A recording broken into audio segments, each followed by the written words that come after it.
Welcome back. We've got new polls this morning. A new poll from Monmouth University shows President Biden's approval rating now below 40%.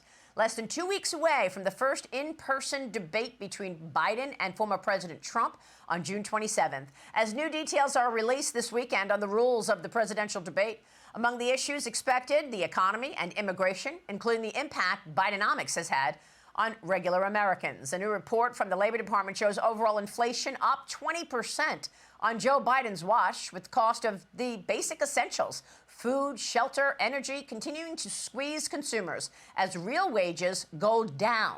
Joining me now is former Trump senior counsel and Fox News contributor Kellyanne Conway. Kellyanne, great to see you. Assess the state of the race for us. Well, it's Trump's to lose at this moment. We have a long way to go for Election Day. I hope early vote and this Swamp the Vote program they've put out is very successful.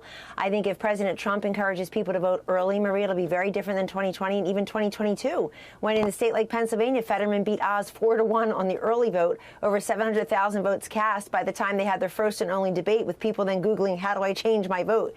You don't. So I would love to see that happen, investing in the non-sexy parts of politics. I think they're doing a great job. Here's the irony of this race.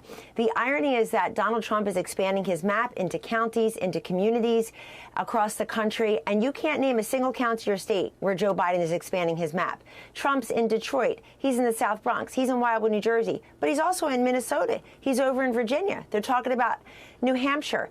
And the irony is Joe Biden is doing slightly better, which means better than poor, in states that are very white, like Wisconsin, Michigan, Pennsylvania. Trump's doing much better in the diverse states like Arizona, Nevada, Georgia. That's the irony here. The other thing that's going on is Trump is the unifier that Biden said he would be. He's unifying the party. He's got people who said they never support him and vote for him standing next to him. And here's what Trump's really doing that's smart. Not only is he going in and not only is he speaking up, putting up, and standing up, he's showing up. When you show up into a community that you're going to win 15%, 20, 25% only, you're showing America that every vote counts. You want to be the president of all Americans. And you're doing another thing, Maria. You're practicing for the debate. You're standing at a podium. You're injecting some humor. You're reviewing your policy accomplishments. Biden's not doing anything like that. Look at the contrast of just this weekend. You got Donald Trump in Detroit talking to 8,000 people, and then at a black church, of course. By the way, he did that in 2016. Detroit in 2016 is where Donald Trump famously said, also on a Saturday, what have you got to lose? You've been voting this way for a while. And then you've got Joe Biden hobnobbing with Hollywood. It tells you all you need to know. California, scene of the next Hunter Biden trial, which will matter to voters. Joe Biden lied on the debate stage about Hunter Biden. So I think President Trump's going to do very well in that debate. On Friday night, I was sitting right there. He sort of was skewering a little bit the moderators, Dana Bash and Jake Tapper and CNN. People are upset that he's doing a debate on CNN. He'll be fine. He's Donald Trump. But my advice to him is let Joe Biden speak. Let him slur, let him struggle, let him stumble, let him stand at a debate podium for 90 minutes with the lack of energy, acuity, agility, and ability we all see, and be ready for most of the questions to be about abortion and January 6th and COVID and the obsessions that the left about this debate, because CNN came out with their rules. 2 commercial breaks, no candidate interactions allowed with campaign staff during the commercial breaks. Podiums and positions will be determined by a coin flip. Mics will be muted outside speaking time. And RFK Jr. could still qualify. Interesting. Maybe the White House wants a distraction of RFK Jr., or will that be a negative for President Biden? Give us your most important issues in terms of prep for this upcoming debate less than 2 weeks away. So Trump is the insurgent incumbent, and that's the best prep he has. He's back to the 2016 hunger, swagger, underdog, underestimated, outsider to the system, fighting for you, fighting for the forgotten man, forgotten women who now feel invisible under Bidenomics and border insecurity and the hot spots all over the world, Maria.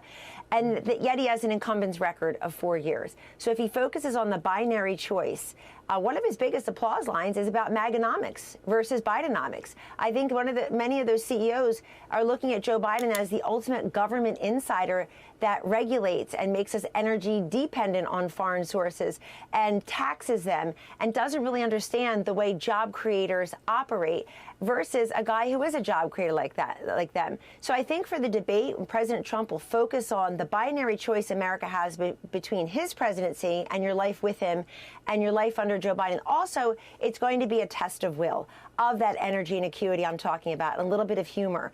But I think CNN believes they're cutting down the mic so that Donald Trump doesn't speak the whole time. Great. Let Joe Biden speak. In fact, give him half the time, I beg of you. If RFK Jr. is there, it's bad for Biden because it reminds everybody they made a huge mistake purging RFK Jr. from the party. Maria, they should have kept him in. Bernie Sanders beat Hillary Clinton in 23 primaries and caucuses. That's a real contender. Yeah. Name one state RFK Jr. would have beaten Biden in the primaries. He wouldn't have, but they're so afraid of any kind of competition. Yeah. Joe Biden, it's reported he's going to be holed up in Camp David preparing for the debate. I promise you, the most popular word in that debate prep by far is Trump. They're trying, and they even had him in court. By the way, Donald Trump's just not an indoor cat. Look at him now that he's back on the trail, unleashed, raising the money as the messenger with the message. He's got the momentum. And Donald Trump, I'm going to name 5 groups for you where he's doing better. He's doing better than before among blacks, Hispanics, union households, political independents, and young people, and some female groups. He doesn't need 50% of any group I just said to you, and he could be the next president. Wow. All right, Kellyanne, we'll be watching. We are getting close. Great to talk with you, former Trump senior counselor Kellyanne Conway. Hey, Sean Hannity here. Hey, click here to subscribe to Fox News YouTube page and catch our hottest interviews and most compelling analysis. You will not get it anywhere else.